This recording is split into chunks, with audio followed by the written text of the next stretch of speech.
Find the area of the equilateral triangle whose side is 168 centimeter.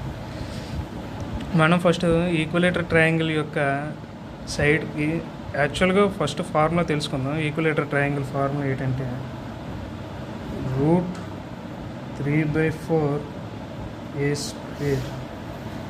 ఇది area of the equilateral ట్రయాంగిల్కి formula.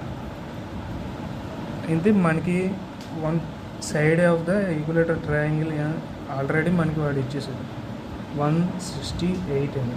ఇప్పుడు ఫార్ములాలో మనం substitute చేసుకుంటే √3/4 into ఏ value 168, a² కాబట్టి 168 into 168 అవుతుంది.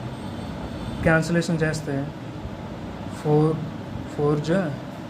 2 ఇప్పుడు 42 ఇంటూ 168 ఇంటూ √3